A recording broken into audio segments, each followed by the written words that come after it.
Hello guys, કેમ છો? I hope સરસ હશો. તો તમને ખબર છે તે પ્રમાણે કે પીટીસીનું જે એડમિશન છે એ શરૂ થઈ ગયું છે. ઘણા ટાઈમથી વિદ્યાર્થીઓ રાહ જોઈ રહ્યા હતા, 12 પાસ કરીને રાહ જોઈ રહ્યા હતા કે જે પીટીસીનું એડમિશન છે એની પ્રોસેસની તારીખ બહાર નથી પડતી.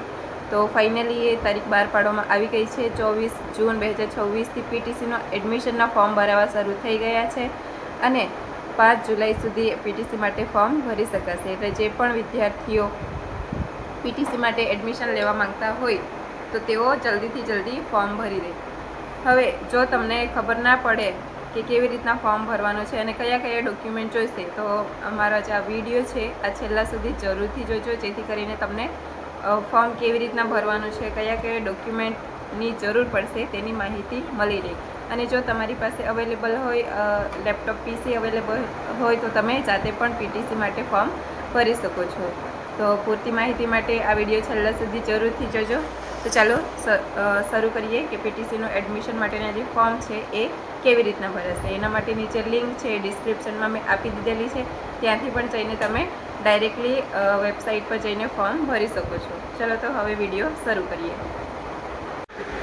તો સૌથી પહેલાં તમારે ડિસ્ક્રિપ્શનમાં લિંક આપેલી છે પીટીસીના ફોર્મ ભરવાની, એ લિંક પર ક્લિક કરીને તમારે જે પીટીસીની ઓફિશિયલ વેબસાઇટ છે એ ઓપન કરી લેવાની છે. એવી રીતના તમને ડેસ્કટોપ પર દેખાશે પેજ, આવી રીતના જ હોવું પડે.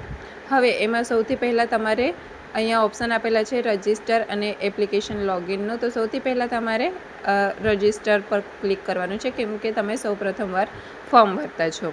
અને ડિટેલ્સ છે આની જે નોટિફિકેશન છે એ તમારે એકવાર વાંચી લેવાની છે, જેથી કરીને તમને ફોર્મ ભરતા ટાઈમે કોઈ ભૂલ ના થાય. તો સૌથી પહેલાં અહીંયા જે સૂચનાઓ આપેલી છે એ ધ્યાનથી વાંચી લેવાની છે અને એના પછી રજિસ્ટર કરવાની છે. ડિટેલ્સ આપણે પહેલાં રજિસ્ટર કરવાની છે અને એના પછી ફોર્મ ભરવાનો છે. તો અહીંયા જે રજિસ્ટર અને એપ્લિકેશન લોગિન પર આપેલું છે તેમાં જઈને પહેલાં રજિસ્ટર કરવાનું છે. રજિસ્ટર પર ક્લિક કરશો એટલે આવી રીતના તમને પેજ ઓપન થશે. હવે એમાં સૌથી પહેલાં તમારે રજિસ્ટ્રેશન કરી લેવાનું છે. અહીંયા કોર્સ એક જ છે, પીટીસી માટેનો જ છે, હાલમાં કોઈ બીજો નથી, એટલે પીટીસી સિલેક્ટ કરવાનો છે. અને જો તમારી પાસે અપાર આઈડી હોય તો એ એન્ટર કરાવવાની છે, ના હોય તો પણ ચાલશે. અને એના પછી એસએસસી માર્કશીટ મુજબ તમારું અહીંયા નામ દર્શાવવાનું છે, જેવું 10માની માર્કશીટ પર આપેલું છે તેવું. કેટેગરી મુજબ તમારી જે કેટેગરી લાગુ પડતી હોય એ દર્શાવવાની, તમારી જાતિ દર્શાવવાની છે, ફિમેલ મેલ દર્શાવવાનું છે, અને કોઈ ડિસેબિલિટી હોય તો તે દર્શાવવાની છે, અને જન્મ તારીખ દર્શાવવાની છે. અને એના પછી નીચે ઈમેલ આઈડી અને મોબાઈલ નંબર એન્ટર કરાવીને કેપ્ચા નાખીને ગેટ ઓટીપી પર ક્લિક કરવાનું છે. અહીંયા 2 વેરિફિકેશન થશે, એક તો મોબાઈલનું વેરિફિકેશન અને બીજું છે ઈમેલ આઈડીનું વેરિફિકેશન. એ બંને ઓટીપીથી વેરીફાઈ કરી લેવાનું છે. અને એના પછી તમારા નંબર પર અને ઈમેલ આઈડી પર એક આઈડી પાસવર્ડ જનરેટ થઈને આવશે, તે તમારે અહીંયા એન્ટર કરાવીને લોગિન કરવાનું છે. અને જેવું લોગિન કરશો તમને એવી રીતના પેજ ખુલશે. અહીંયા તમારી ડિટેલ્સ આપેલી હશે, તમારું નામ, એપ્લિકેશન નંબર, મોબાઈલ નંબર અને ઈમેલ આઈડી, આટલી જે ડિટેલ્સ આપેલી હશે. ને હાલમાં એપ્લિકેશન સ્ટેટસ પેન્ડિંગ બતાવતું છે, કેમ કે આપણો જે ફોર્મ છે હજુ અધૂરો છે. અહીંયા 30% કમ્પ્લીટ બતાવતું છે, અહીંયા 100% થવું પડે. હવે અહીંયા પહેલાં તો પ્રોફાઇલ બનાવી લેવાની છે. પ્રોફાઇલમાં જેટલી પણ ડિટેલ્સ આવે એ એન્ટર કરાવવાની છે. અને પછી એકેડેમિક ડિટેલ અને ડોક્યુમેન્ટ અટેચ કરવાના છે અને એના પછી સબમિટ કરવાનું છે, જેથી કરીને આપણો ફોર્મ ભરાઈ જાય. હવે સૌથી પહેલાં તો પ્રોફાઇલ પર ક્લિક કરવાનું છે. પ્રોફાઇલ પર ક્લિક કરશો એટલે અહીંયા તમને પૂછશે કે જે ડિટેલ્સ આપવામાં આવેલી હશે તે તમારે ફિલઅપ કરવાની છે, કે જે પણ ડિટેલ્સ માંગેલી છે એ તમને ફિલઅપ કરવાની છે. થોડીક આપણે રજિસ્ટ્રેશન વખતે ઓલરેડી ફિલઅપ કરેલી છે, એટલે તે ડિટેલ્સ ફિલઅપ કરવાની નથી, એ બાય ડિફોલ્ટ ફિલઅપ જ આવશે. હવે અહીંયા આપેલું છે કે રાજ્યની ખાનગી પ્રાથમિક શાળામાં તમે ફરજ બજાવતા હોય તો તેવા છો ને એડમિશન લેવા માગતા છો તો તેમાં આપણે નો કરવાનું છે, કેમ કે આપણા ફર્સ્ટ એડમિશન છે, 12મા પછીનું જ એડમિશન છે. એના પછી જેન્ડર તમારે સિલેક્ટ કરી લેવાનું છે અને કેટેગરી તમારી સિલેક્ટ કરવાની છે. ઓપન, ઓબીસી, એસટી, એસસી જે પણ હોય તે કેટેગરી અહીંયા સિલેક્ટ કરવાની છે. અને એના પછી તમારી જે સબકાસ્ટ છે, પેટા જ્ઞાતિ, એ તમારે અહીંયા ટાઈપ કરવાની છે. અને જો તમે અનામત વર્ગના ઉમેદવાર છો તો અહીંયા તમારે હા કરવાનું છે અથવા તો ના રાખવાનું છે. અને એના પછી જે તમારી કાસ્ટની ડિટેલ હશે એ તમારે એન્ટર કરાવવાની છે. અહીંયા એક ઉપર આપેલું છે કે માત્ર 30 વર્ષની ઓછી ઉંમરના જ અનામત વર્ગના ઉમેદવાર હા વિકલ્પ પર કરી શકશે. ઉપરનું જે અનામત વર્ગ માટે છે એમના માટે નોટ બહાર પાડેલું છે, એ એકવાર તમારે વાંચી લેવાનું છે જો તમે અનામત વર્ગથી આવતા હોય તો. અને એના પછી અહીંયા ફી આપેલી છે એટલી તમારે ફી ભરવી પડશે જો અનામત વર્ગમાં આવો તો. અને એના પછી નીચે કાસ્ટની ડિટેલ્સ એન્ટર કરાવવાની છે. તમારી પાસે જાતિનો દાખલો હોવો ફરજિયાત છે. તેમાં જે પણ કાસ્ટ સર્ટિફિકેટનો નંબર છે તે એન્ટર કરાવવાનો છે અને એ જાતિનો દાખલો તમે ક્યારે કઢાવ્યો છે તેની અહીંયા તારીખ આપવાની છે, તમારા કાસ્ટ સર્ટિફિકેટમાં આપેલી જ હશે. અને જો નોન ક્રિમિલેયર સર્ટિફિકેટ તમારી પાસે માંગેલું હોય તો તેની ડિટેલ્સ એન્ટર કરાવવાની છે અને ના માંગેલી હોય તો આ ફરજિયાત નથી. જે તમારી કાસ્ટ હશે તે પ્રમાણે તમારે અહીંયા ડિટેલ્સ એન્ટર કરાવવાની રહેશે. એના પછી અપાર આઈડી કાં તો પછી યુડીસ આઈડી જો તમને આપેલી હોય તો એ એન્ટર કરાવવાની છે, ના હોય તો પણ ચાલશે.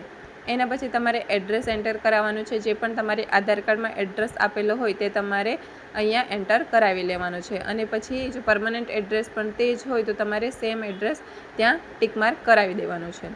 એના પછી હવે છે 10માની ડિટેલ્સ એન્ટર કરાવવાની છે. તમારે સૌથી પહેલાં અહીંયા બોર્ડનું નેમ સિલેક્ટ કરવાનું છે. આપણું ગુજરાતનું બોર્ડ આવશે તો તે અહીંયા આવી રીતના આપેલું છે તો તે અહીંયા સિલેક્ટ પર જઈને સિલેક્ટ કરવાનું રહેશે. પાસિંગ સ્ટેટસ તમારે સિલેક્ટ કરવાનું છે કે પાસ છો કે ફેલ છો, અથવા જે પણ અહીંયા સ્ટેટસ આપેલું છે તે તમે સિલેક્ટ કરવાનું છે. કયા મીડિયમથી તમે પાસ થયેલા છો તે મીડિયમ સિલેક્ટ કરવાનું. પરીક્ષાનો મંથ કયો છે, પાસિંગ યર કયો છે અને એના પછી સીટ નંબર એન્ટર કરાવીને તમારી કેટલી ટ્રાયલ છે એ એન્ટર કરાવવાની છે અને કેટલા માર્ક તમે મેળવેલા છે, જેટલા માર્ક મેળવેલા હોય તે અહીંયા ટાઈપ કરવાના છે અને નીચે ટોટલ માર્ક કેટલામાંથી મેળવેલા છે તે ટાઈપ કરવાના છે, એટલે તમારે જે ટકા છે એ નીકળી આવે.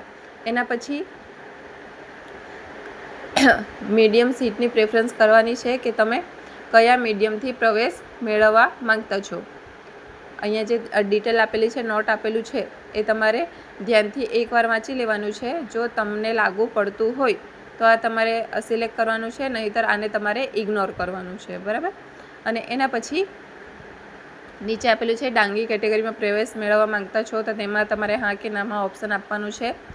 જો ના હોય મોસ્ટ ઓફલી બંનેમાં ના જ આવશે. અને એના પછી તમારે તમારો ફોટો અને સિગ્નેચર અપલોડ કરવાનું છે. જે પણ વિદ્યાર્થી અપ્લાય કરવા માગતું છે એમનો પોતાનો ફોટો અહીંયા અપલોડ કરવાનો છે. એની સાઇઝ છે 5 MB કરતાં વધારે ન હોવી પડે.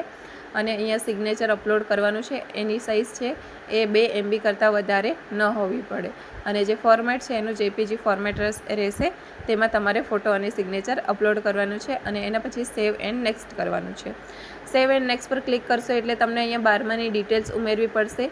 તેમાં તમારે સિલેક્ટ કરવાનું છે HSC, કેમ કે તમે 12મું પાસ કરેલું છે, અથવા જો તમે ડિપ્લોમા અથવા ITI કરેલું છે તો એ પણ સિલેક્ટ કરાવી શકો. અને એના પછી પરીક્ષાનું જે બોર્ડ છે એ સિલેક્ટ કરવાનું છે. અહીંયા સામે બોર્ડ આપેલું છે તે સિલેક્ટ કરવાનું છે. અને એના પછી માર્ક્સ, અહીંયા જે પણ ડિટેલ્સ માંગેલી છે, પાસ કરવાનો મહિનો છે, યર છે અને જે તમારો સીટ નંબર છે એ, અને કેટલા ટ્રાયલ તમે આપ્યા છે તે ટ્રાયલ અહીંયા ટાઈપ કરવા પડશે. મેળવેલ ગુણ અને ટોટલ ગુણ એન્ટર કરાવવાના છે.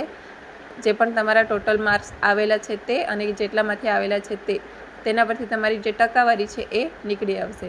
એના પછી તમે જે પણ સ્કૂલમાંથી HSC કર્યું છે, 12મું ધોરણ પાસ કર્યું છે, તે શાળાનું નામ અહીં એન્ટર કરાવવાનું છે અને રાજ્ય સિલેક્ટ કરવાનું છે. અને કયા મીડિયમથી તમે 12માની એક્ઝામ પાસ કરી છે તે મીડિયમ સિલેક્ટ કરવાનું છે. મોસ્ટ ઓફલી ગુજરાતી જ હશે બધાનું, તે અહીંથી ગુજરાતી સિલેક્ટ કરી લેવાનું છે. અને એના પછી સેવ એન્ડ નેક્સ્ટ કરવાનું છે, જેથી કરીને આગળની પ્રોસેસ થાય. આગળ સેવ એન્ડ નેક્સ્ટ કરશો એટલે અહીં તમને ડોક્યુમેન્ટ અપલોડ કરવા માટેનું ઓપ્શન આવશે. એમાં તમારે પહેલાં તો SSCની માર્કશીટ અપલોડ કરવા પડશે, 10માની માર્કશીટ, અને એના પછી HSCની માર્કશીટ અપલોડ કરવા પડશે, 12માની માર્કશીટ. એના પછી સ્કૂલ લિવિંગ સર્ટિફિકેટ અપલોડ કરવાનું રહેશે. જે પણ તમને સ્કૂલમાંથી લિવિંગ સર્ટિફિકેટ આપેલું છે તે અપલોડ કરવાનું છે. તમારો જાતિનો દાખલો, કાસ્ટ સર્ટિફિકેટ અપલોડ કરવાનું છે. આ જગ્યાએ કાસ્ટ સર્ટિફિકેટમાં તમારે જાતિનો દાખલો અપલોડ કરવાનો છે. એના પછી નોન ક્રિમિલેયર સર્ટિફિકેટ જો તમને લાગુ પડતું હોય તો એ તમને અપલોડ કરાવવાનું છે અને એના પછી HSCની ટ્રાયલ સર્ટિફિકેટ જે તમને આપવામાં આવેલું હશે તે તમારે અહીં અપલોડ કરાવવાનું છે. અને જેવું તમે અપલોડ કરશો એટલે તમને સબમિટનો ઓપ્શન આપવામાં આવશે નીચે. તેના પહેલાં એકવાર તમારી જે બધી ડિટેલ્સ છે એ બધી એકવાર ચેક કરી લેવાનું છે કે કોઈ ભૂલ તો નથી ને. એના પછી સેવ એન્ડ નેક્સ્ટ કરવાનું છે જેથી કરીને આગળની પ્રોસેસ થઈ રહી. એના પહેલાં તમારે એકવાર બધા જે ડોક્યુમેન્ટ છે એ ઉપર ફાઇલ પર ક્લિક કરીને બધા એકવાર ચેક કરી લેવાના છે કે ડોક્યુમેન્ટ બરાબર છે કે નથી. એના પછી સેવ એન્ડ નેક્સ્ટ કરવાનું છે જેથી કરીને ડિક્લેરેશન તમને પૂછવામાં આવશે તે તમારે ડિક્લેરેશન પર ટિક માર્ક કરીને ફાઇનલ સબમિશન આપી દેવાનું છે.